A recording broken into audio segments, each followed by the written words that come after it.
And on the channel, we finished up the Marvel Legends Strange Tales wave with the Build-A-Figure Blackheart, and we ranked the entire wave from my least favorite to my favorite. And the spirit of Ultimate Warrior will run forever!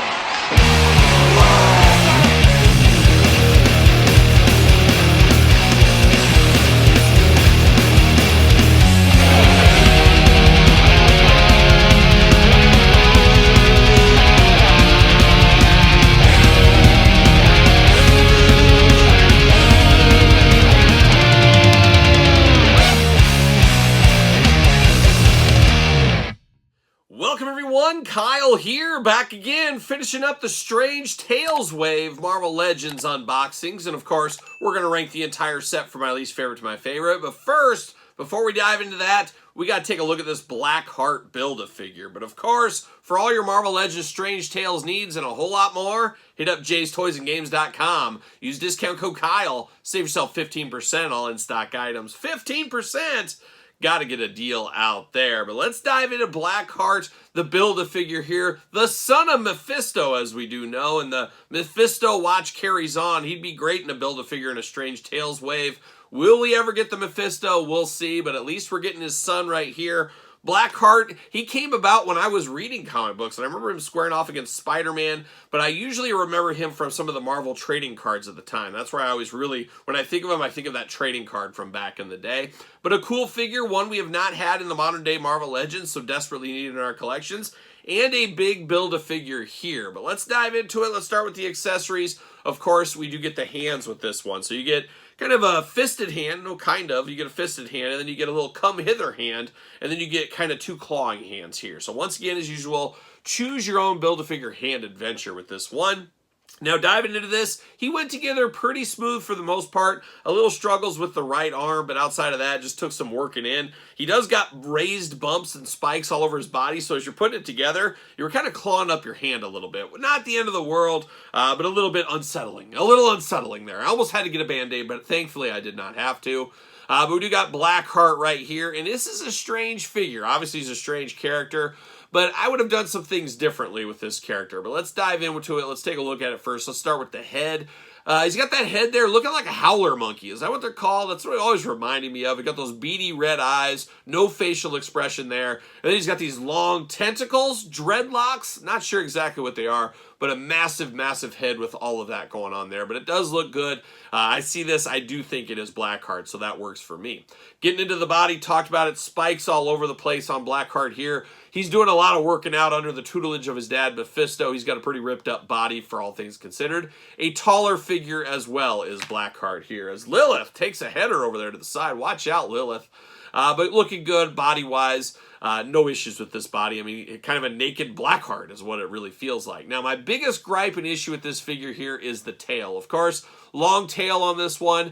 Now, we do got some bend to it here, but it's not like a normal bendy wire. Usually you see bendy wire having a little bit more breaks, a little bit more bendability in it. This one does bend, but it does pop right back out. I mean, maybe I have to sit here and just hold it for 20 minutes to get it where I want to.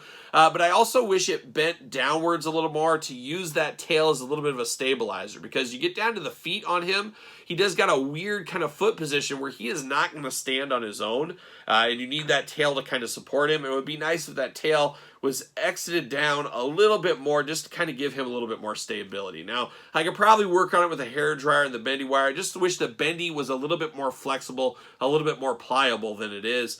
Just gonna have to work on that one there. But this guy's gonna be a bit of a shelf killer with that long tail being a big figure. He is gonna get in the way of some stuff. So be wary of that one. But that's where I'd like to kind of wrap that tail in a little bit tighter to keep him a little tighter together. At least that's what I'd like to do in my collection, of course. Diving into the articulation on this one, you do get the butterfly shoulders, arms all the way around for us, a bicep cut, double jointed pinless elbows. You know those are the hits I like. Hand removable back and forth, side to side. Of course, you got the head back and forth a little bit, limited on the back, of course. Nice ab crunch there. Hula hoop up top. Got those big old Blackheart splits looking really good right there. Thigh cut. Double jointed pinless knees looking good as well. Ankles back forth, side to side, up and down. You got those big old toes down there, those big old spiky toes. But it is the man, the myth, the legend. I don't know about the man part, but it is Blackheart. Fill in my late 80s, early 90s goodness. Gonna have him square off with, I guess, Daredevil, Spider-Man, and all points in between probably along the way. But that is the Blackheart Build-A-Figure. You guys tell me your thoughts on this one in the comments down below. But now we got to get into it. Let's rank the entire wave from my least favorite to my favorite. All right, let's get down to ranking the Marvel Legends Strange Tales wave. Of course, 8 figures here. Going to start at number 8, of course, being my least favorite, all the way up to number 1 being my most favorite. As usual, this is my list. Put your list in the comments down below. So we got 8 figures.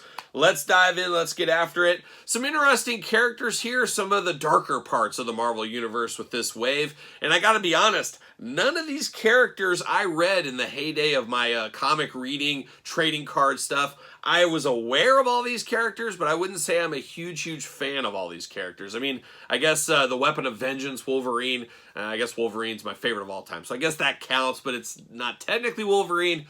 Semantics at the end of the day. But an interesting wave nonetheless, and this wave feels to me it's building out some of ancillary killer characters on our shelves. That's what it feels like to me. I'm sure there's somebody out there that this is their bread and butter. They've been waiting a lifetime for this, so kudos to them that are waiting for that. But we're going to start off at number 8. Number 8, pretty easy for me. It is Marvel's Lilith. Not any other Lilith. It's Marvel's Lilith right here. An interesting figure, just doesn't do a whole lot for me. Articulation a little rough getting her to stand too. Unfortunately, she does not fit on a stand, so can't get that going on. Oh, look at that. I just got the magic touch all of a sudden, like a young kiss. But I'm going to put her at number 8. Not going to be able to recapture that magic touch, of course. Oh, there we go. I did it. But Lilith's going to be 8, just kind of there for me. Not bad arm candy for Dracula. Maybe that's what we'll have him as right there. But that's going to be number 8. Number 7 for me, Damien Hellstrom. Another character, doesn't do a lot for me. Just doesn't. I don't have a lot of familiarity with the character.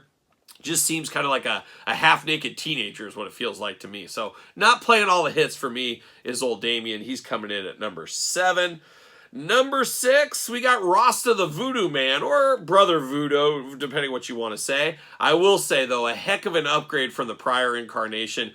Good to see this one upgraded. Don't think we're going to need another Brother Voodoo for a long time, but it is quite the upgrade when you compare the two together, so I thought that was pretty good. So now we're at number 5 here. Gets a little bit more tricky as we go on. Number 5, I'm going to go to Moon Knight. Not a bad figure, especially if you need a Moon Knight. Probably one of the heavy hitters of this wave, thanks to that Disney Plus series. Just kind of is what it is. I've got a lot of Moon Knights already. Did I need another one? Not exactly, but here we are today. He did come with all those moon kind of boomerangs. He did come with his staff, then he did come with his Ankh symbol. Is that what it is? He got that one here, so at least he's got some different stuff with him. But I'm good on Moon Knights for now, Marvel Legends team. Let's move on to some different characters right there. But now, down to the final 4. How about that? The final 4 are here. And I guess I'm going to go Bloodstorm at number 4. This is one I remember, but I can't remember what I remember. Does that make sense? I don't know if it does at all. But I remember the character. I just don't remember what I knew or what I saw her in back in the day. I just do not remember it. But it is a cool-looking Storm. Definitely got that vampire feel. You know we're here for that. Very cool. A little spookier than, of course, the normal Storm. Just throwing away some thunder and lightning at you and things. So I'm going to put her there. Down to the final 3 now. Oh, my gosh. It's getting tough at the final 3. In a plot twist, I'm going to go the Weapon of Vengeance at number 3. The only thing that carried him this far to me was he is, of course, Wolverine at the end of the day. I'm a big Wolverine guy, so I like to get all these different versions of Wolverines. I like the head sculpt, I like the claws, but the body, hot garbage on this one. Wish we would have got an improved body on this one with the pinless joints. Feels very old, feels old-timey Marvel Legends. It's just a way to cut costs is really what it was, is what they did at the end of the day here. And I get it, it's all about money, but at the same time, would have liked to have this on a new, updated Wolverine body. So really disappointing for that one there. But still, going to be number 3 just because it is a Wolverine for me. And I'm a sucker for Wolverine, what can I say? Now down to the final 2, and I'm going to go... I think I'm going to go Dracula number 1 and Blackheart number 2. I'm a sucker for a big figure. I like Blackheart. I remember him for the trading cards, Spider-Man back in the day. An interesting figure, but one that I feel, especially with the tail issues I talked about in this video, if they could have fixed that, they could have dialed the body in a little bit better posability-wise, I think it would have been a better figure. Now, it's not the end of the world with this tail. I think with some heat and some extra work, I could get it where I want it to be, but he is one of those guys going to be very difficult to stand. I have a feeling with those feet. He might tiptoe and fall over and knock your shelf over, so be on the lookout for that one there. And then last but certainly not least, Marvel's Dracula, a character I never read really in the comic books. Maybe a Spider-Man comic one time many years ago. But just cool to get in the collection here. I like some of the monsters that we've got. Of course, going back to the old Toy Biz Marvel Legends days, we did get a pack of monsters back then. Would love to see those updated for the normal days here. I guess the normal days, 2024 and beyond, I guess we'll call it. But I do like this Dracula. I like the two different head sculpts for him. I like his weapon. I like the coloring. Now, once again, like Wolverine, the articulation leaves a few things to be desired here, but he is a new character. He does stand out on a shelf. He's something I've kind of been looking forward to ever since they first announced this one. So Dracula, kind of surprising for me, playing a lot of hits here at number 1. I will say if this Wolverine was a little bit better executed, he'd probably be number 1 for me, but just for where it is right now, he's going to be number 3, and that's going to wrap up the Marvel Legends Strange Tales wave. Be interested to hear your thoughts on this wave. Were you excited for any of it? Do you think it was a good decision to make this fan channel and not available at Targets and Walmarts of the world? Give me your input, give me your list in the comments down below. And of course, you made it this far. Don't forget to like the video. Don't forget to subscribe to the channel. Turn on the old notification bell. We got videos every single day, and then some. We got even more content for you, of course, over there on Patreon. Patreon, your best place to support this channel. Early access to both of my YouTube channel's videos, plus tons of other bonus stuff. Appreciate the support over there. ProWrestlingTees.com, search Kyle Peterson. Don't forget social media, SirPaul64 on the X, the _Kyle_Peterson on Threads, and on Instagram. So for little Strange Tales, I'm Kyle. See you guys all real soon.